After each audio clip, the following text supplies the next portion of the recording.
At the back of the room, breathing was the only thing that still seemed to insist on living. The heart monitor blinked slowly, steadily, as if counting the seconds of a time that no longer made sense. Samuel, with half-open eyes, didn't seem to be there. It was as if his soul had already packed its bags, just waiting for the body to allow the departure. No tears, no words, only the silence of someone who had already given up, not only on the treatment, but on life itself. He had asked to stop. No more sessions, no more medicine, no more hope. He told the doctors with a weak but firm voice that he no longer wanted to fight for something he already felt he had lost. For many, it was the end. For Samuel, it was just rest. But there was someone who still refused to accept this silent farewell. Someone who saw in that exhausted body not surrender, but a disguised plea for help. And that's why David, his 16-year-old son, wrote a letter. A letter he didn't know if his father would ever hear. A letter that might never be read, but that had to be written. Because sometimes faith doesn't come from a doctor's words, but from a love that insists on remaining even when everything else is gone. David didn't know what the last moment with his father would be, but he knew that if there was a chance, a single spark, he would try to reignite it. And he would do it with what his father once taught him, the power of a prayer. The letter was left on the nightstand, next to Samuel's old Bible. It was simple, handwritten, no grand phrases, no theological pleas. But there was something in it that no pain could erase. A love that bled through every line. A love that, even coming from a son to a father, carried the sacred weight of a plea. Because inside that letter there was more than words. There was a psalm. An old psalm, rarely read, almost forgotten. But that night, it would be the answer heaven chose to restart a story that already seemed over. Maybe you're hearing this now because you too are on the edge of giving up. Maybe the name isn't Samuel. Maybe the hospital is a different one. But the pain always feels the same. And that's why this story needs to be told to the end. Because at some point, what saved Samuel might be what saves you too. And now, I invite you into something deeper.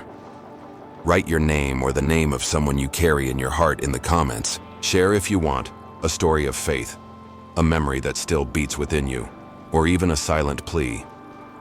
Leave a like and subscribe to the channel. This helps us spread words that heal to those who need them most.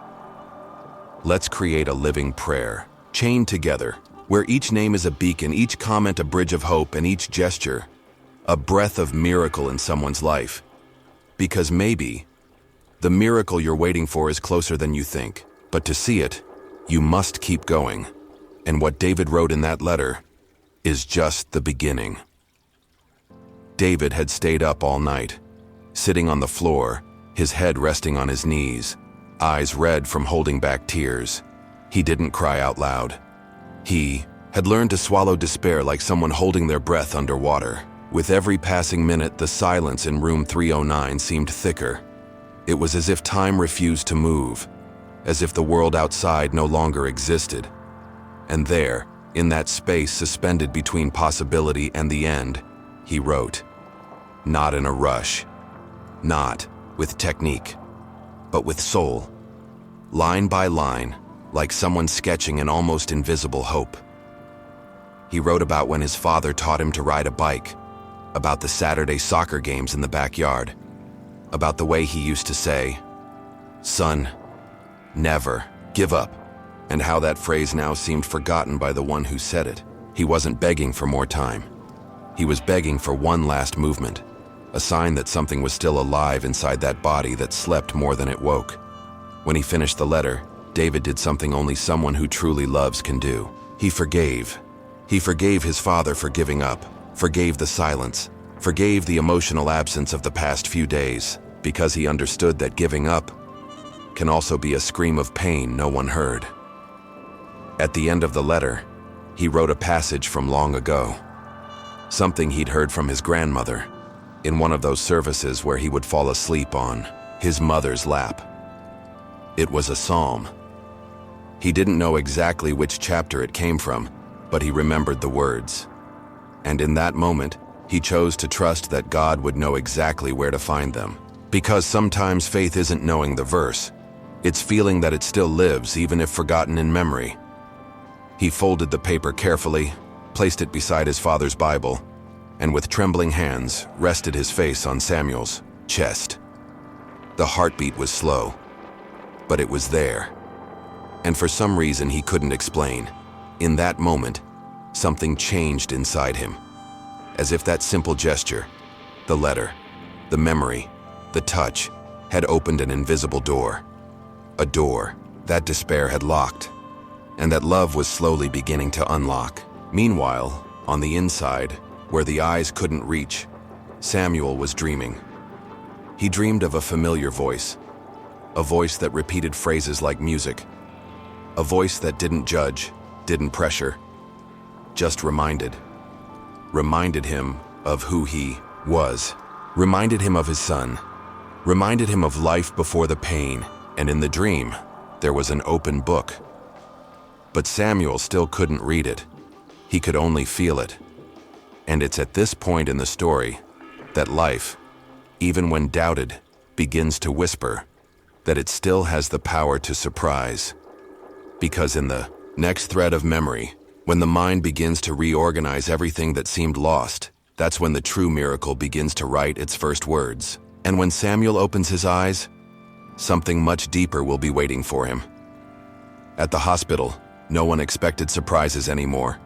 The medical team had already spoken with the family. Chemotherapy had been discontinued by Samuel's decision. The tests showed progression. The body no longer responded as before. And even if there were a miracle, they said, it would be slow, almost impossible. But David, though young, though tired, no longer listened to these predictions with the same weight, because something in that letter had changed him. He began visiting his father every day with a silent purpose, to sit beside the bed, hold his hand, and read aloud. Not the news, not medical updates.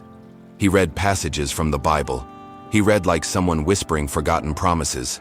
He didn't know if his father could hear, but he felt that the words somehow were being absorbed from within. On the third consecutive night, while reading with his eyes closed, David noticed something strange, a slight squeeze in his hand.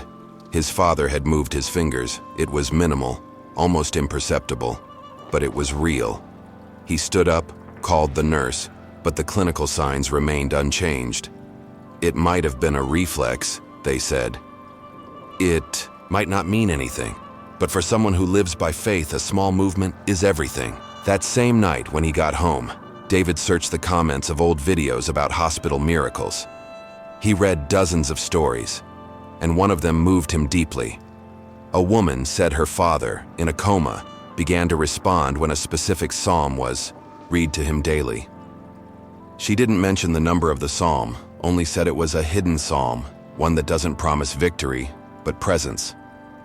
That sentence kept echoing in David's mind. A psalm that doesn't promise victory, but presence.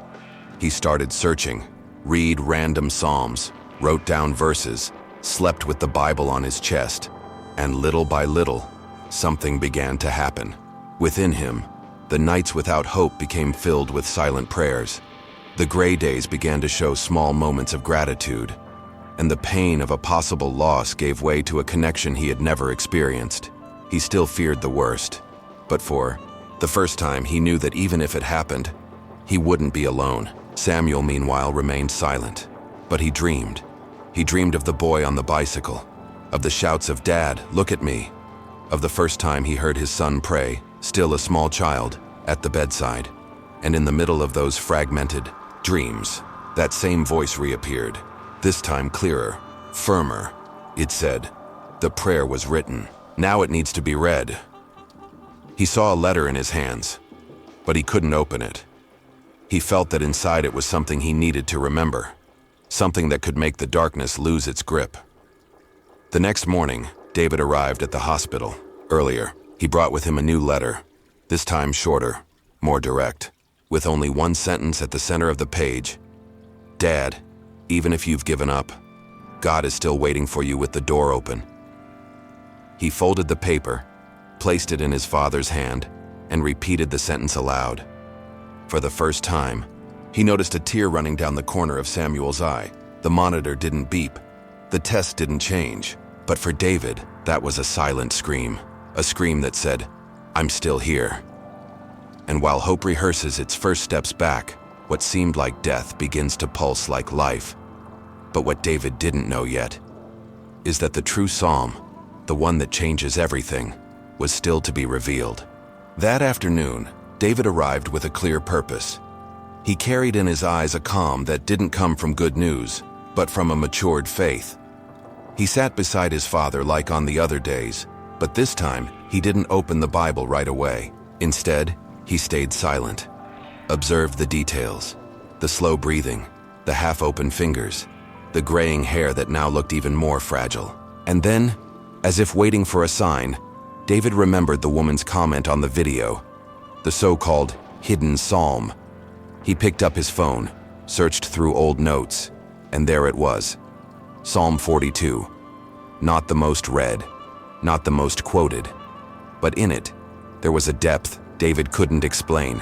It was as if that text had been written exactly for moments when the heart no longer believes, but the soul still insists on hoping.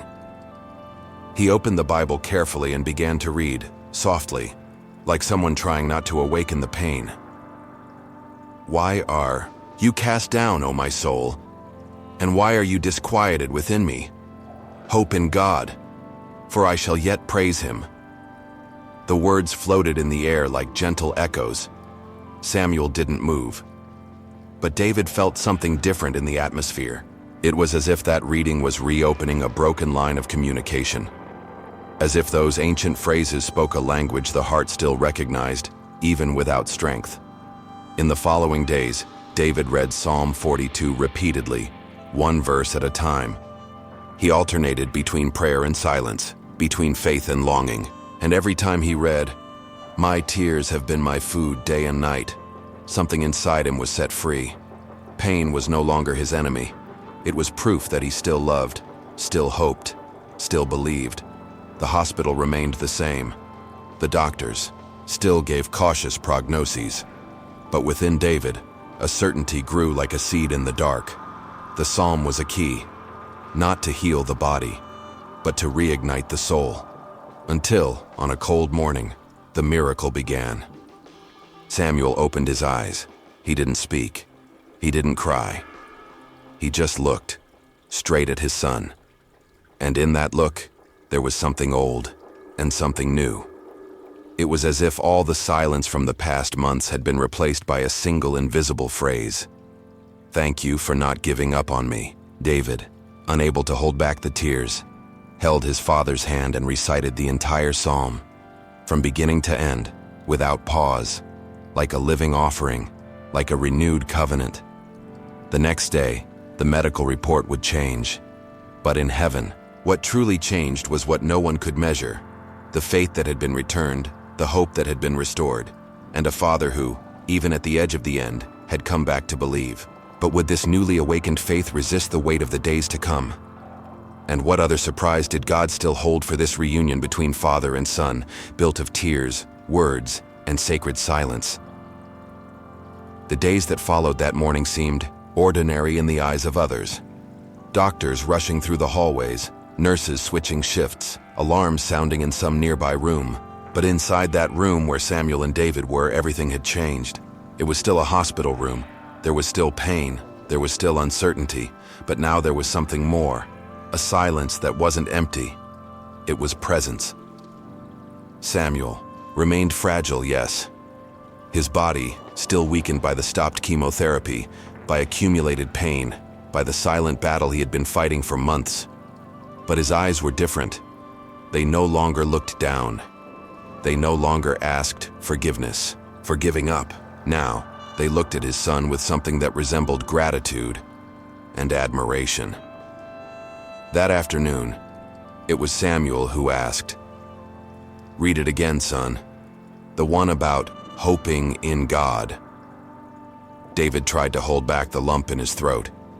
He opened the Bible, took a deep breath, and recited Psalm 42 as if returning life, word by word. With every verse, the father closed his eyes, not to escape, but to go deeper, as if each phrase was stitching together what pain had torn apart, as if each repetition was a brick rebuilding the inner house of faith. At the end of the reading, Samuel said a short but powerful phrase: "Maybe I got tired of fighting alone." It hit like a revelation, because behind every act of giving up, there is almost always this exhaustion, the weariness of carrying the weight of the world with no one to help. And it was in that moment that David understood. It's not enough to pray for someone. Sometimes you have to pray with someone, sit beside them, stay, remember, love in silence, speak for those who can no longer speak. That night, while the hospital slept, father and son stayed silent. There was no more need for promises, no more fear of death, because something greater had been reborn between them, the courage to believe again. Even without guarantees, even without visible healing, they had rediscovered what cancer had almost stolen, the kind of faith that sustains even in the dark. But what if in the coming days, something even deeper was about to happen? Something that even David didn't expect. And that would give Psalm 42 a new meaning? The next morning, the light coming through the room's window felt different. It was no longer that impersonal brightness that marks time in a hospital. It was a warm, golden beam that gently rested on the faces of father and son, as if announcing something. David woke before his father and simply watched. Samuel's face, though pale, had a serenity he hadn't seen in a long time. There was a trace of peace, an expression of someone who had made peace with something invisible, perhaps with God, perhaps with himself. When Samuel awoke, his eyes went straight to his son. He didn't say good morning. He said, "I dreamed I was walking, and I felt no pain." That was enough. No further explanation was needed. They both knew that something was being restored from within, even if the test didn't show it, even if science couldn't measure it. It was a kind of healing that starts in the soul and only later reaches the body. It was a quiet miracle, built not with noise but with insistent faith. Later that day, during a routine visit, one of the doctors, the most skeptical of them all, paused a bit longer while observing Samuel. He examined him, reviewed charts, compared data, and then, with a slight frown, said, "I don't know what changed, but something changed." David smiled. He didn't explain, because how do you explain what is of the spirit to someone who only understands the flesh? How do you quantify a son's prayer reciting psalms as if rescuing an entire heart? And it was on that same day that Samuel asked for paper and a pen. He wrote a letter, a simple letter, but deeply human. He thanked his son, the medical staff, God. But there was one sentence, right in the middle, that would remain forever. "You didn't just save my body, you saved my will to keep going." That didn't fit into any medical chart, but it filled every corner of the soul. And what if this story, which seemed to have reached its final period, still held one last surprise? Something that would unite the past, the present, and the psalm in one final act of faith? That afternoon, Samuel asked to be left alone for a few minutes. The medical team agreed, respecting his wish like someone who respects a man who had just walked through his own shadow. As soon as the door closed, he pulled from beneath the pillow a folded paper, already marked by the son's fingers.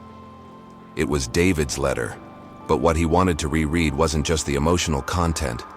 It was the exact passage of the psalm that had been handwritten, as if each verse had been chosen to fit into the cracks of his spirit. "Lord, hear my prayer. Listen to my cry for mercy. In your faithfulness and righteousness come to my relief." Psalm 143:1. This time, Samuel read it out loud, not like someone repeating religious phrases, but like someone releasing something from deep within. Each sentence seemed to have a life of its own. The psalm wasn't just an old prayer.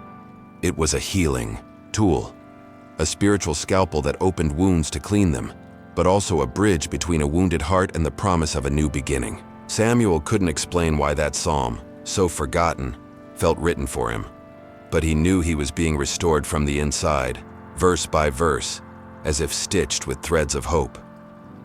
The next day, The nurse in charge of the medication was surprised by Samuel's energy. Not only was he awake early, but hunched over a notebook writing. "Is that a journal?" he asked. Samuel replied with a smile. "It's more of a manual. The psalm reminded me that I still have things to teach." And that was the difference. He no longer spoke like a patient, but like a witness. Like someone who had crossed the desert and now wanted to show the map to others who were getting lost on the same path. David arrived and found his father changed, no longer resigned, but active. They exchanged short but meaningful phrases. Samuel said, "You pulled me back." David replied, "It was God. I just insisted." And they both knew it wasn't just insistence. It was faith refusing to die, even when everything else seemed dead. At the end of the afternoon, before the shift change, Samuel made an unusual request, a recorder. He wanted to leave his voice recorded, not out of vanity, but so that other fathers, other people giving up in the dark, could hear someone saying that the psalm worked, that it wasn't a superstition. It was a living promise, a key to unlock what pain had locked away. And when healing is no longer just about one body, but starts to transform the lives of all who touch this story. Samuel waited for the room to fall silent again. He asked not to be interrupted for a few minutes. He sat up straight in bed with an effort that weeks earlier would have seemed impossible. In his hands, he now held a new sheet, not the letter from his son, but a printed page with the psalm he had discovered while searching for peace. Psalm 42. His heart, still fragile, beat with greater firmness as he read the words that seemed written for men on the edge of giving up. And there, between the lines of scripture, Samuel found more than verses. He found his own voice. "Why are you cast down, O my soul? And why are you disquieted within me? Hope in God, for I shall yet praise him, the help of my countenance and my God." Psalm 42:5. These words didn't just comfort him, they called him upward. It was as if the psalmist were speaking directly to him, as if he knew exactly what it's like to have a heart tired of fighting, a spirit drowning in unanswered questions, a faith trembling in the shadow of the end. But the verse doesn't end in doubt. It ends in a command. Wait, wait, even when everything inside you says it's over. Praise, even when your mouth only knows silence. Believe, even when your mind is still afraid. Samuel closed his eyes and repeated in a whisper, as if reteaching his soul how to breathe. Hope in God, for I shall yet praise him. That night, as the dim light of the bedside lamp touched the white hospital wall, Samuel wrote in his IG journal, "Faith is like a muscle, and today, after a long time, I felt mine move again." He wasn't talking about physical healing. He spoke of something deeper, of the spirit rising again after being crushed inside, of the soul remembering that it can still trust, still hope, still sing, even with a trembling voice. And it was in that moment that he understood. Psalm 42 is not a psalm for those who have already won. It's for those still fighting, for those still crying, for those who don't yet know the end of the story, but choose to believe anyway.